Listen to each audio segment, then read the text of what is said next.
अच्छा यार, तो हमने जो है ना कल खत्म किया था कॉस्ट क्लासिफिकेशन बाय फंक्शन। हमने क्या कल खत्म किया था? Cost classification bye function. ठीक है। अच्छा, पहले मेरा मूड था कि पहले मैं प्रैक्टिस करवा दूं कॉस्ट क्लासिफिकेशन बाय फंक्शन की, फिर हम जाएं कॉस्ट बिहेवियर पर। बट इशू ये है कि मैंने आपको किट्स से करवाना है ना, तो किट्स में ये सीन है कि कुछ किट्स में जो मैंने आपको दो किट्स में करवाना है ना, मतलब MA2 भी करवाऊंगा, MA1 भी, F2 इंपॉर्टेंट किट्स में से करवाऊंगा। ठीक है, इंपॉर्टेंट कुछ में जो सेम सेम सवाल है। लेकिन सीन ये कि ना वो जो कॉस्ट क्लासिफिकेशन बाय फंक्शन और कॉस्ट क्लासिफिकेशन बाय बिहेवियर, वो ना एक ही चैप्टर है। तो अब जब मैं आपको पहले वो कॉस्ट क्लासिफिकेशन बाय फंक्शन की करवाऊंगा, तो वो अंदर वही कॉस्ट बिहेवियर के भी आएंगे दरमियान में। तो मैंने सोचा कि कॉस्ट बिहेवियर हम कर लें आज, चैप्टर इंशाल्लाह ताला ये खत्म हो जाएगा। ठीक है, ये कर लें। कल फिर हम क्या करेंगे, वो जो दोनों चैप्टर है ना, वहां पे तो किट में तो एक ही चैप्टर है, किट में तो उन्होंने एक ही चैप्टर दिया हुआ है, तो उस एक चैप्टर से ही हम वो वहां पे प्रैक्टिस कर लेंगे। ठीक है, तो स्टार्ट करते हैं कॉस्ट बिहेवियर।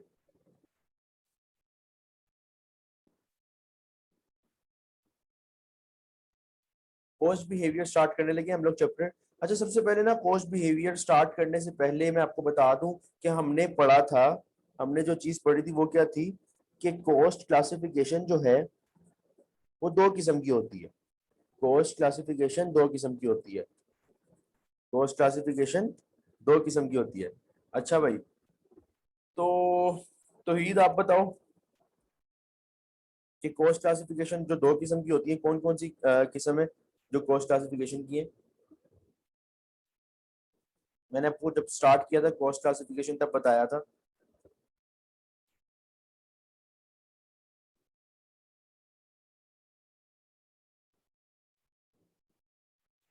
हाँ भाई, तो ही बिहेवियर और दूसरा एंड फंक्शन, सही है। अच्छा, मुझे आप लोग एक बात बताओ कि मुझे अब कौन बताएगा, उस्मान अजीज, आप मुझे ये बताओ कि नॉन प्रोडक्शन ओवरहेड में नॉन प्रोडक्शन ओवरहेड में कितनी टाइप्स आती हैं कॉस्ट की? नॉन नॉन प्रोडक्शन ओवरहेड में कितनी टाइप्स है? बस नंबर बताने हैं, नाम नहीं बताने। 5 टाइप्स है, बिल्कुल ठीक है। अच्छा, जुहेब आप मुझे ये बताओ कि प्रोडक्शन ओवरहेड का फॉर्मूला क्या होता है? प्रोडक्शन ओवरहेड का फॉर्मूला क्या होता है?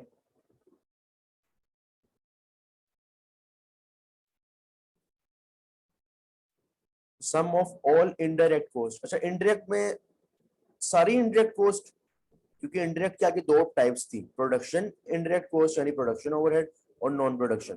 तो वो सारी की सारी ओनली प्रोडक्शन। अच्छा, मोहम्मद अहसन आप मुझे ये बताओ कि क्या कहते हैं, हाँ एक एग्जांपल सुनो, आपने मुझे ये बताना है मोहम्मद अहसन, सिर्फ मोहम्मद अहसन ही बताएगा, बाकी कोई नहीं बताएगा। आपने मुझे ये बताना है कि अगर एक अकाउंटिंग फर्म है, एक ऐसी कंपनी जो अकाउंटिंग सर्विसेज प्रोवाइड करती है, वहां पे जो अकाउंटेंट्स हैं उनकी जो सैलरी है वो किस कॉस्ट में जाएगी? अकाउंटिंग फर्म है, सिर्फ मुझे एसएन बताएगा और कोई नहीं बताएगा। अकाउंटिंग फर्म है, वहां पे जो अकाउंटेंट काम कर रहे हैं उनकी सैलरी किस में जाएगी, किस कॉस्ट में जाएगी? 6 कॉस्ट थी ना, production, selling, admin, finance, research और डिस्ट्रीब्यूशन।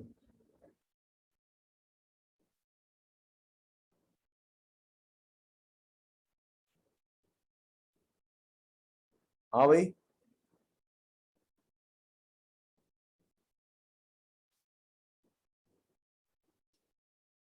जो भी आ रहा है जेन में बता दो, जो भी आ रहा है, गलत भी आ रहा है बता दो, कोई मसला नहीं। अच्छा, डायरेक्ट लेबर, मुझे ऐसा ने व्हाट्सएप पे मैसेज किया है कि डायरेक्ट लेबर। अच्छा, गुड है। अब देखो यार, डायरेक्ट लेबर और अगर अकाउंटेंट रखा हुआ है वैसे ही, जैसे काम आपका कुछ और है, काम आपका कुछ और है लेकिन आपने अकाउंटेंट रखा हुआ है वैसे, ये मुझे बताओ किस कोर्स में जाएगा? फैसल आपने बताना है। सर एडमिन कॉस्ट में जाएगा। एडमिन कोर्स में जाएगा, बिल्कुल ठीक है। अच्छा, अब क्या कहते हैं, आशा रिजवान आप मुझे ये बताओ कि प्राइम कोस्ट का क्या फॉर्मूला है?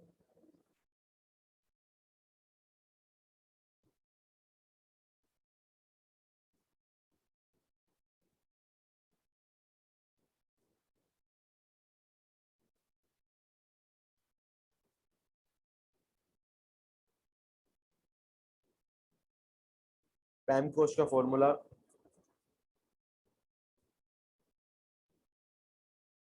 बिल्कुल ठीक है, डायरेक्ट मटेरियल, डायरेक्ट लेबर और डायरेक्ट एक्सपेंस। अच्छा, एक मुझे ज्वाइन किया हुआ है इसहाक ने। अब मुझे नहीं पता इसहाक कौन है। ये इसहाक कौन है यार, जरा बताओ जरा चैट पे, पहले सबसे पहले ये तो बताओ। इसहाक के नाम से अकाउंट आया हुआ है, मुझे शो हो रहा है।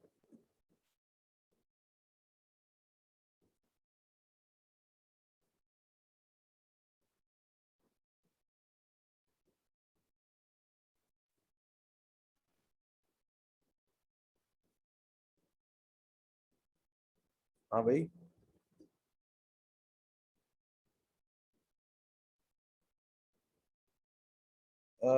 दोस्त का नाम बताओ।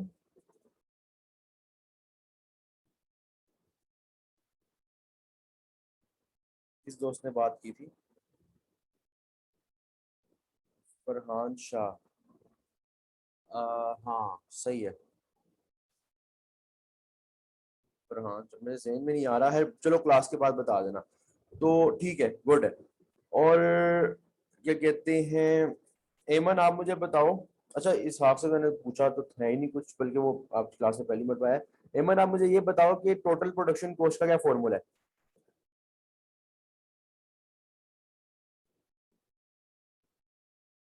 टोटल प्रोडक्शन कॉस्ट में दो हट जाते हैं, वो कौन कौन से हैं?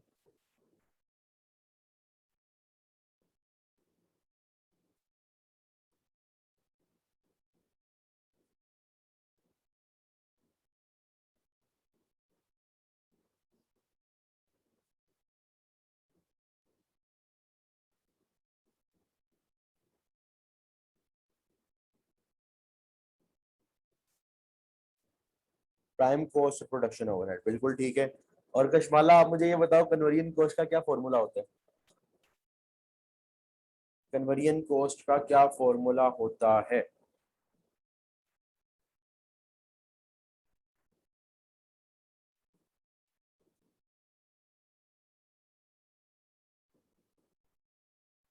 कन्वर्जन कॉस्ट का क्या फॉर्मूला होता है? बिल्कुल ठीक। ठीक कि direct labour, direct total production cost में से डायरेक्ट मटेरियल निकाल दो, बाकी पांच कॉस्ट जो है direct labour, direct expense, indirect material, labour और एक्सपेंस, ये क्या है? कन्वर्जन कॉस्ट है, बिल्कुल ठीक है। गुड यार, सबने ठीक बताया। इसी तरह करते रहना यार आगे भी, जब नए चैप्टर्स भी आएंगे। खैर अब हम स्टार्ट करने लगे नेक्स्ट चैप्टर, जिसका नाम क्या है? Cost behaviour. देखो यार, सबसे पहले कॉस्ट हमने देखा, कॉस्ट क्लासिफिकेशन बाय फंक्शन था, बाय फंक्शन हमने कंप्लीट कर लिया। ठीक है, अब हम जो चैप्टर स्टार्ट करने लगे हैं उसका नाम क्या है? By behaviour. सबसे पहले हम डेफिनेशन देख रहे हैं बाय बिहेवियर की, cost classification by behaviour. Definition में क्या कहता है वो? How the cost will behave according to the activity level. देखो यार, how the cost will behave with respect to activity level का मतलब पता है क्या है? कि एक्टिविटी यूनिट्स, बिजनेस, देखो ना, अभी तक हम ये पढ़ते आए थे कि यार ये कॉस्ट इस डिपार्टमेंट की तरफ से है, प्रोडक्शन की तरफ से है, सेलिंग की तरफ से। अब ये नहीं है, अब ये है कि एक्टिविटी के चेंज होने से, अब क्या चीज, ये जो चैप्टर है कॉस्ट बिहेवियर है, इसके अंदर क्या चीज है कि एक्टिविटी के चेंज होने से हमारे कॉस्ट पे क्या फर्क पड़ेगा। इस बेस पे कॉस्ट की टाइप्स हैं, इस बेस पे भी कॉस्ट को क्लासिफाई किया जाता है। पहले मैं कॉस्ट बिहेवियर का मतलब की जो डेफिनेशन है ये पढ़ो, ये क्या लिखा है? How the cost will behave according to the activity level. Activity level का मतलब यूनिट्स, कि यानी यूनिट्स अगर ज्यादा होते हैं तो कॉस्ट पे क्या फर्क पड़ता है, यूनिट्स अगर कम होते हैं तो कॉस्ट पे क्या फर्क पड़ता है। यूनिट्स ज्यादा होते हैं तो कॉस्ट पे क्या फर्क पड़ता है, यूनिट्स कम होते हैं तो कॉस्ट पे क्या फर्क पड़ता है। इस बेस पे आपके जो रूल, वो जो क्या कहते हैं, एसीसी ने कॉस्ट को चार टाइप्स पे डिवाइड किया हुआ है। मैनेजमेंट अकाउंटिंग में कॉस्ट को कॉस्ट बिहेवियर की बेस पे चार टाइप्स में डिवाइड किया हुआ है। वो चार टाइप्स आपके पास कौन कौन सी हैं? वो चार टाइप्स आपके पास हैं: fix cost, variable cost, semi variable cost और स्टेप फिक्स कॉस्ट।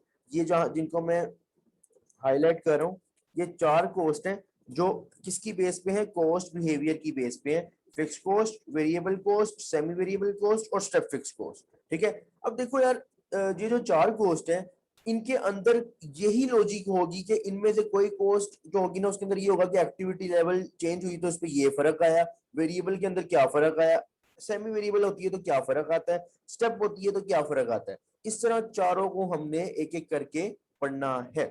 सबसे पहली हमारी कॉस्ट आती है यहाँ पे फिक्स कॉस्ट। सबसे पहली हमारी जो कॉस्ट आती है उसका नाम क्या है? Fix cost. सबसे पहले फिक्स कॉस्ट की डेफिनेशन देखते हैं। फिक्स कॉस्ट की डेफिनेशन क्या है कि बिजनेस के अंदर आने वाला एक वैसा खर्चा कि जिसको कोई फर्क नहीं पड़ता, जिसको कोई फर्क नहीं पड़ता यूनिट ज्यादा हो रहे हैं यूनिट्स कम हो रहे हैं। एक एग्जांपल सुनो, एक एग्जांपल सुनो। एग्जांपल क्या है कि देखो यार, आपके पास एक कॉस्ट है, आपके पास एक कॉस्ट है और कॉस्ट कौन सी है? फैक्ट्री का रेंट। कॉस्ट कौन सी है? फैक्ट्री का रेंट। अब देखो यार, फैक्ट्री का रेंट जो है, फैक्ट्री का रेंट जो है वो क्या, उसका क्या सीन होगा? फैक्ट्री के रेंट का ये सीन होगा कि फैक्ट्री के रेंट का ये सीन होगा कि यूनिट्स आपने ज्यादा बनाए या यूनिट्स आपने कम बनाए, यूनिट्स आपने ज्यादा बनाए या यूनिट्स आपने कम बनाए, उसको कोई फर्क नहीं पड़ने वाला। आपने फैक्ट्री के अंदर 200 यूनिट्स बनाए, 500 बनाए, 1000 बनाए, या बड़ी भी आपने छलांग मारी 5000 यूनिट्स बना लिए, लेकिन जो फैक्ट्री का मालिक होगा उसको इस चीज से कोई ताल्लुक नहीं है कि आपने 200 बनाए, 500 बनाए, 1000 बनाए या 5000 बनाए। उसने महीने बाद आना है, उसने कहना मुझे फैक्ट्री का रेंट दे दो, तो आप रेंट दे दोगे? बिल्कुल दे दोगे। आप तो उसका ये नहीं कह सकते ना कि मेरे यूनिट्स इतने बने या मेरे यूनिट्स इतने बने। आप कहोगे ठीक है ये रेंट पकड़ो। तो देखो, ये एक ऐसा खर्चा है, ये एक फैक्ट्री रेंट एक ऐसा खर्चा है कि जिसको कोई फर्क नहीं पड़ रहा यूनिट ज्यादा हो रही बन रहे हैं या यूनिट्स कम बन रहे हैं। ठीक है, तो इसकी डेफिनेशन देखो, फिक्स कॉस्ट की क्या लिखी हुई है? कॉस्ट दैट रिमेन्स सेम, जो सेम रहती है at all activity levels. At all activity levels के हर लेवल पे इसको कोई फर्क, किसी भी लेवल पे कोई फर्क नहीं पड़ता, हर लेवल पे ये सेम रहती है। जैसे सबसे मशहूर जमाना एग्जांपल मैंने आपको फैक्ट्री रेंट दिया है, ठीक है। अब फैक्ट्री रेंट फॉर एग्जांपल आपका डिसाइड हो गया है अगले के साथ 10,000। अब भैया आप जितने मर्जी यूनिट्स बनाओ, आप 10 बनाओ, 20 बनाओ, 30 बनाओ, 40 बनाओ, उसको क्या फर्क पड़ता है? उसको क्या फर्क पड़ता है फैक्ट्री के मालिक को कि वो आपको जो है माफ करे रेंट? वो कहेगा ठीक है जितने भी बनाया बस आपने जो है वो क्या कहते हैं रेंट देना है, चाहे कुछ भी है।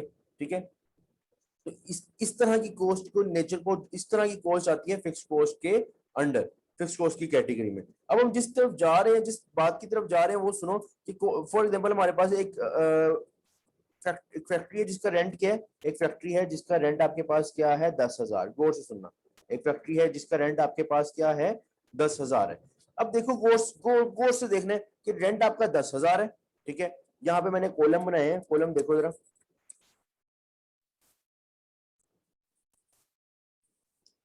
गौर से देखना। यहाँ मैं लिखूंगा सबसे पहले में मैं लिखा यूनिट्स, दूसरे में मैं लिखूंगा टोटल कॉस्ट, और एंड पे लिखूंगा cost per unit. Cost per unit क्यों लिखूंगा बताता हूँ। देखो, आपने यूनिट्स बनाए जब आपने कोई यूनिट भी नहीं बनाया, जिस वक्त आपने, देखो आप गौर से देखो, जिस वक्त आपने कोई यूनिट भी नहीं बनाया, अभी आपने कोई यूनिट नहीं बनाया और पूरा महीना फैक्ट्री वैसी पड़ी रही, आपने कोई यूनिट नहीं बनाया और फैक्ट्री वैसी पड़ी रही है, मालिक से आपने ले ली किराए पर, रेंट पे एग्रीमेंट हो गया, उसने कहा ठीक है आपका रेंट स्टार्ट। आपने कोई यूनिट नहीं बनाया, आपने कहा कि यार अभी मैंने स्टार्ट नहीं करना, लेकिन आपने फैक्ट्री तो ले ली। अब मालिक इतना तो वो है नहीं कि वो कहेगा ठीक है आपने कोई यूनिट नहीं बनाया तो माफ किया ना, उसने आपके साथ एग्रीमेंट कर लिया, आगे आपकी मर्जी, आपने बिजनेस करना है नहीं करना, फैक्ट्री चलानी है नहीं चलानी। अगले से आपने जगह ले ली, अगला कमा सकता था उस चीज से, आपने उसे ले ली, उसको बाउंड कर दिया, अब आपको उसको रेंट देना पड़ेगा। तो ना यूनिट, 0 यूनिट्स बनाने के बावजूद आपको इसको कितना रेंट दोगे? 10,000 का रेंट दोगे। आप उसको कितना रेंट दोगे? 10,000 का रेंट दोगे। ठीक है, अब वो कोई जानने वाला तो है नहीं कि आपको माफ कर दे। अच्छा, अभी फिलहाल कॉस्ट पर यूनिट पे नहीं आना, टोटल कॉस्ट की तरफ नजर रखनी है, टोटल कॉस्ट की तरफ नजर रखनी है। अच्छा देखो यार, अगले महीने मंथ 2 में क्या हुआ, आपने बना लिए जनाब 100 यूनिट्स। आपने बना लिए कितने यूनिट्स? 100 units, 100 units.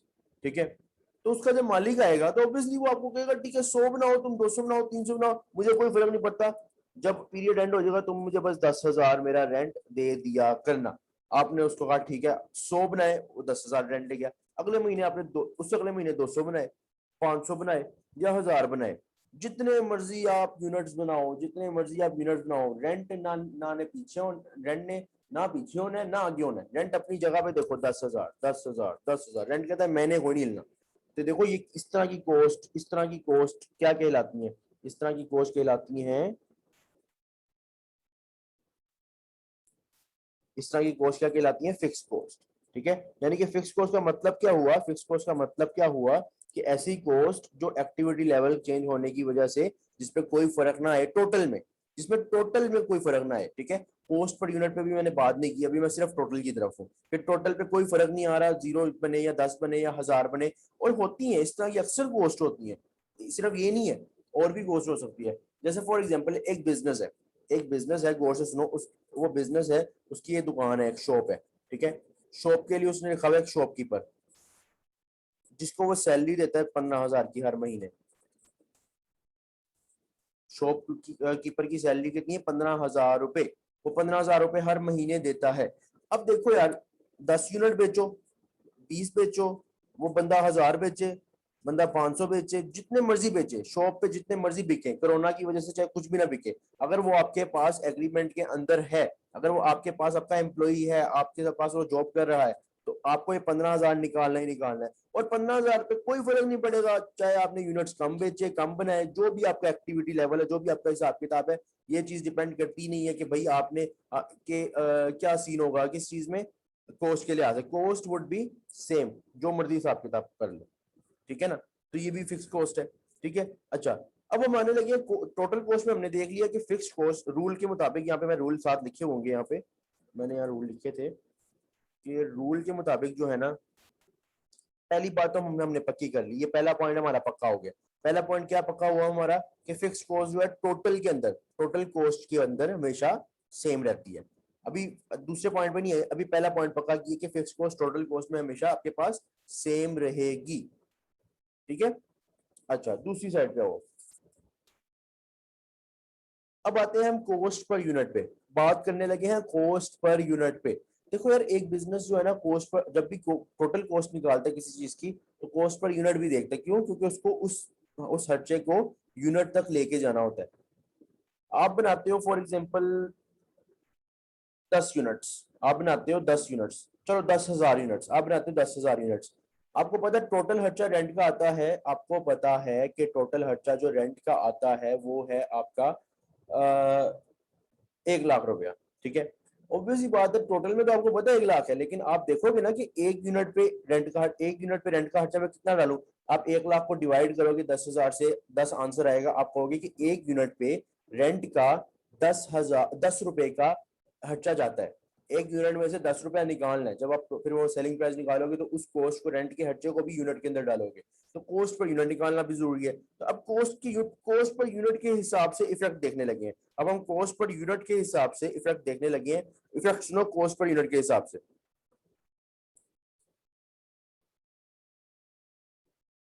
इफेक्ट सुनो कॉस्ट पर यूनिट के हिसाब से।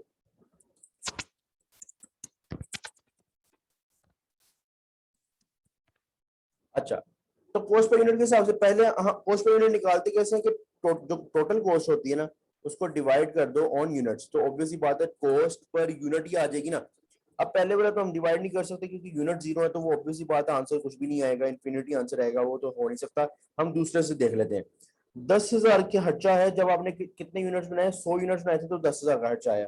आपने डिवाइड किया 10,000 को ऑन 100, तो आपके पास आंसर आ गया 100। यानी कि एक यूनिट के पीछे, एक यूनिट जो है वो 100 रुपया उसके ऊपर रेंट का खर्चा जाएगा। जिस वक्त आप 100 यूनिट्स बना रहे हो, जिस वक्त आप 100 यूनिट्स बना रहे हो, खर्चा आ रहा है 10,000, तो आपका एक यूनिट के ऊपर 100 रुपए का खर्चा जाएगा।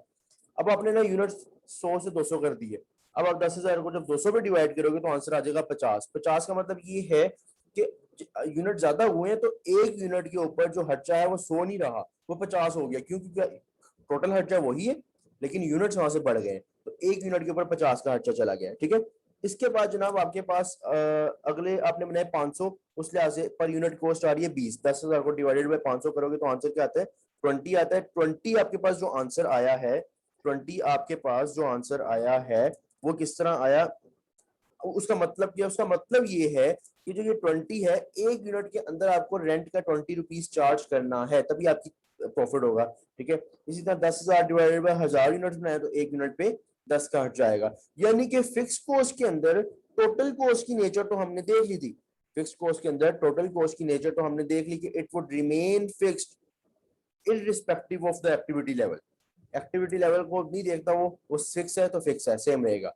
लेकिन कॉस्ट पर यूनिट के अंदर क्या हिसाब किताब है, आप अगर गौर से देखो कि जैसे जैसे एक्टिविटी बढ़ती जा रही है, जैसे जैसे एक्टिविटी बढ़ती जा रही है, वैसे वैसे कॉस्ट पर यूनिट कम होता चला जा रहा है। यहाँ से हमें दूसरा रूल पता चला कि जो फिक्स कॉस्ट है टोटल कॉस्ट में तो सेम है, लेकिन फिक्स कॉस्ट पर यूनिट में चेंज करता है, वेरी करता है, डिफरेंट होता है हर एक्टिविटी लेवल पे। और किस ट्रेंड क्या होता है, ट्रेंड ये होता है कि जैसे जैसे एक्टिविटी लेवल इंक्रीज होती है, जैसे जैसे एक्टिविटी लेवल इंक्रीज होती है, fix cost per unit decrease होता चला जाता है। जैसे जैसे एक्टिविटी लेवल यानी कि यूनिट्स बढ़े, कॉस्ट पर यूनिट जो है ना फिक्स के अंडर जो कॉस्ट पर यूनिट है वो कम होता चला गया। यही हमने पढ़ा, यही हमने देखा, यानी कि इनवर्सली प्रोपोर्शनल है एक्टिविटी और कॉस्ट पर यूनिट जो फिक्स के थ्रू है, आपस में इनका ताल्लुक इनवर्सली प्रोपोर्शनल है, यानी एक चीज बढ़ती है तो दूसरी कम हो जाती है। जैसे ये 100 से 200 पे गया तो डायरेक्ट ये 100 से 50 पे आ गया, लेकिन टोटल कॉस्ट में ये चीज सेम है। मुझे बताओ यहाँ तक क्लियर है? अगर क्लियर है तो यस लिखो एक मरतबा। कोई सवाल पूछना है यहाँ तक तो पूछ लो।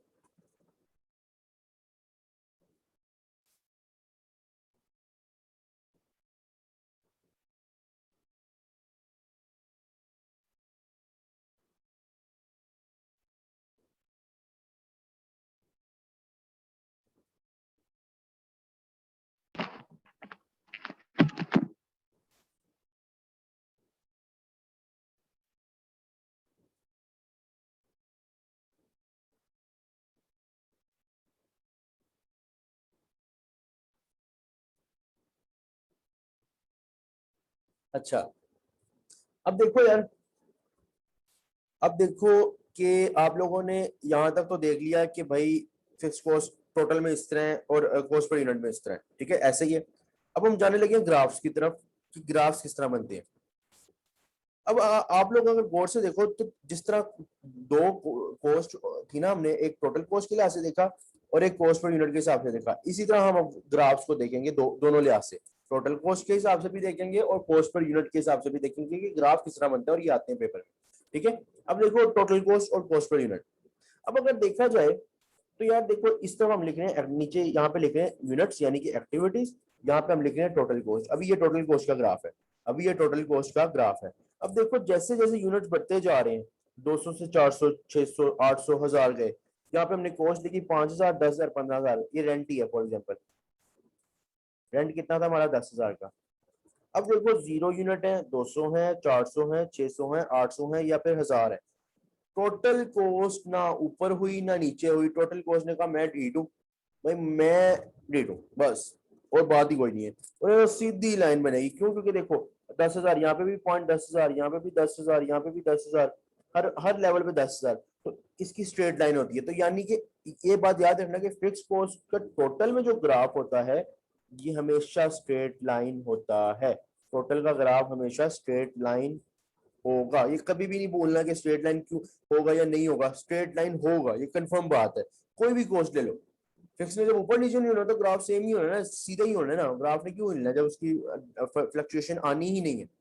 लेकिन अगर हम बात करें कॉस्ट पर यूनिट की, तो कॉस्ट पर यूनिट का सीन ये होता है कि जैसे जैसे ना आपके यूनिट्स बढ़ते जाते हैं ना, जैसे आपके यहाँ से यूनिट्स बढ़ेंगे ना, वैसे वैसे कॉस्ट यहाँ से कम होती चली जाएगी। अभी मैंने आपको ऊपर ये बताया, ये देखो कि कॉस्ट पर यूनिट में जो है ना एक्टिविटी और कॉस्ट पर यूनिट, इन दोनों का ताल्लुक जो है ना एक्टिविटी और कॉस्ट पर यूनिट, इन दोनों का आपस में ताल्लुक इनवर्सली प्रोपोर्शनल है। कि जैसे जैसे कॉस्ट एक्टिविटी बढ़ती जा रही है, जैसे जैसे यूनिट्स ज्यादा होते चले जा रहे हैं, जैसे जैसे यूनिट्स बढ़े एक्टिविटी कॉस्ट पर यूनिट कम, और बढ़े और कम, और बढ़े और कम, ये इसी तरह चलता रहेगा प्रोसेस, ठीक है। तो ये देखो fix cost per unit increase हो रहा है, जैसे जैसे इंक्रीज हो रहा है, अगर देखो इस तरह नीचे के जैसे जैसे वो इंक्रीज होता चला आ रहा है, वैसे वैसे कॉस्ट पर यूनिट कम होती चली जा रही है, इस तरह कर्व लाइन। तो याद रखना कि हमेशा को फिक्स कॉस्ट का कॉस्ट पर यूनिट का ग्राफ हमेशा क्या होगा? कर्व्ड लाइन होगा, और टोटल में सेम होगा, ठीक है। एग्जांपल देखो, एग्जांपल में क्या है? Factory rent. फैक्ट्री रेंट अभी बताया कि हर मंथ जो आपने फिक्स फैक्ट्री रेंट देना है वो क्या आपका, वो आपका क्या कहते हैं, फिक्स है। इंश्योरेंस पर मंथ, आपने किसी चीज की इंश्योरेंस करवाई है, उसके लिए आप महीना किसी इंश्योरेंस कंपनी को पैसे देते हो, तो इंश्योरेंस तो फिक्स होती है, महीने के 5,000 दे देना, साल के इतने, 6 महीने के इतने, जो भी हिसाब किताब है वो हम फिक्स जाके दे देते हैं। सेल्समैन की सैलरी अभी बताया कि सेल्समैन, सेल्स वो जो मैंने अभी बताया कि शॉपकीपर जो है सेल्समैन, उसकी सैलरी फिक्स है। डिस्ट्रीब्यूशन ड्राइवर, उसको आपने कहा कि जितने मर्जी आप जाओ कस्टमर के पास, आपको फिक्स सैलरी मिलेगी 25,000 की, तो उसको मैं 25,000 दे देता हूँ हर महीने, ना वो इससे ज्यादा मांगता है ना वो इससे कम मांगता है, हमेशा मेरा खर्चा कितना होता है, 25,000 होता है। तो ये 25,000 क्या है, फिक्स कॉस्ट है। तो जितने भी ऐसे खर्चे हैं वो क्या है, फिक्स कॉस्ट का पार्ट है। मुझे बताओ फिक्स कॉस्ट यहाँ तक क्लियर हुआ है तो यस लिखो, एक मरतबा यस लिख दो, ग्राफ्स वगैरह सब क्लियर है। अगर कोई क्वेश्चन पूछना है तो पूछ लो।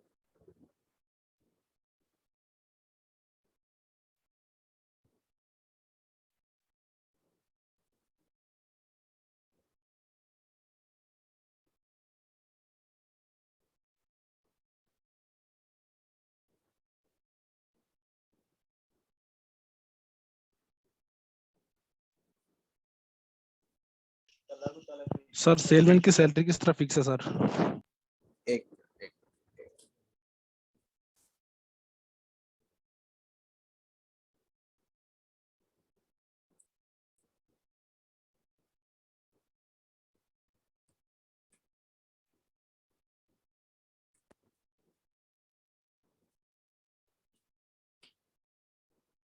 हाँ भाई पूछो अब।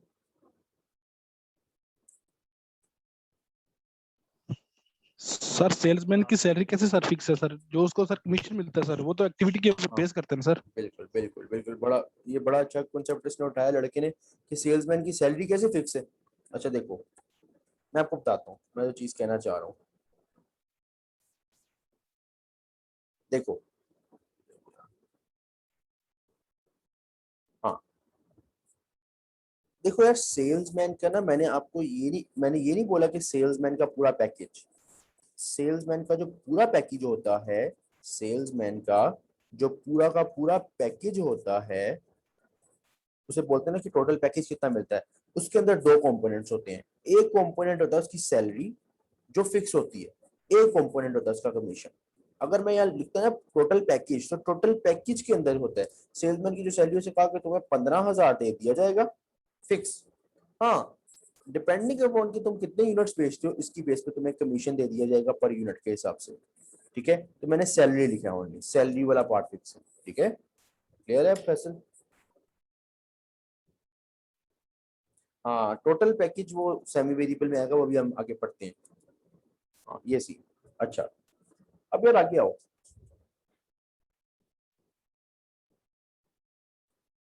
हम क्या जा रहे थे, towards the variable cost, second cost जो है जिसका नाम क्या है, वेरिएबल कॉस्ट, उसकी तरफ हम चल रहे हैं। अच्छा, वेरिएबल कॉस्ट का क्या हिसाब किताब है, देखो मैंने भी बताया कि हम क्या पढ़े, कॉस्ट बिहेवियर और उसकी बेस पे टाइप्स। पहली टाइप हमने पढ़ी कि यार एक ऐसी कॉस्ट होती है कि यार यूनिट ज्यादा हो कम हो जितने भी हो, कॉस्ट ने सेम रहना है। उसके बरअक्स, उसके ऑपोजिट साइड पे कुछ ऐसी कॉस्ट भी होती हैं, कुछ ऐसे खर्चे भी होते हैं कि भाई जिनको, जो यूनिट्स बढ़ेंगे तो खर्चे भी बढ़ेंगे, यूनिट्स कम होंगे, एक्टिविटी लेवल कम होगी, तो वो खर्चे भी क्या सीन होगा, खर्चे भी कम होने लग जाएंगे। जैसे फॉर एग्जांपल, एक एग्जांपल सुनो, अभी अभी फैसल ने एक एग्जांपल दी, यहाँ पे मैं पैकेज की बात कर रहा था कि चलो सैलरी तो फिक्स है, सैलरी तो फिक्स है, माना। कमीशन क्या होता है, कमीशन का ये हिसाब किताब है फॉर एक्टिविटी लेवल, इसके केस में यूनिट्स होंगे ना जो उसने बेचे हैं। अब फॉर एग्जांपल सेल्समैन ने बेचे 500 यूनिट्स, तो उसका कमीशन बना फॉर एग्जांपल 100, एक एग्जांपल से बता रहा हूँ। तो जब वो 1000 बेचेगा, एक्टिविटी लेवल इंक्रीज होगी, तो ऑब्वियसली बात है उसका जो कमीशन है वो 200 हो जाएगा। जब वो 3000 बेचेगा तो उसका कमीशन, 3000 बेचेगा तो उसका कमीशन 300, सॉरी, मतलब जिस जो भी हिसाब किताब कर लो, 200 इंटू 3, 600 हो जाएगा। ठीक है, तो उस लिहाज से मैं बता रहा हूँ कि जो ऐसी कॉस्ट भी होती है कि यार एक्टिविटी लेवल इंक्रीज हुई तो वो भी बढ़ गई। ठीक है, जैसे ये तो सेल्स के हिसाब से थी, ये तो सेल्स के हिसाब से थी। प्रोडक्शन के हिसाब से एग्जांपल सुनो, प्रोडक्शन के हिसाब से एग्जांपल सुनो।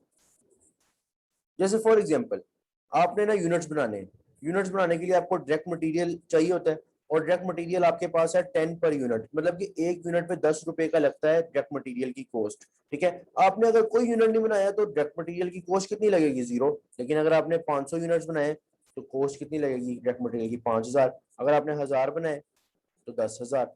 इसी तरह ये कॉस्ट क्या हो रही है कि यूनिट्स इंक्रीज हो रहे हैं तो कॉस्ट भी साथ इंक्रीज होती चली जा रही है। ठीक है, यानी कि वेरिएबल कॉस्ट के अंदर क्या सीन है, क्या डेफिनेशन है कि कॉस्ट दैट चेंजेस, इसमें सेम वाला सीन नहीं है, इसमें है कॉस्ट दैट चेंजेस।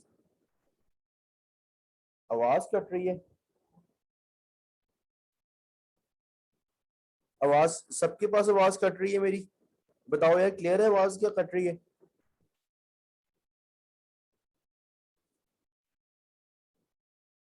अच्छा, तो देखो यार मैं क्या बता रहा था कि cost that changes directly with the change in activity level, यानी कि जो चेंज होती है, जो सेम नहीं रहती, जो चेंज होती है।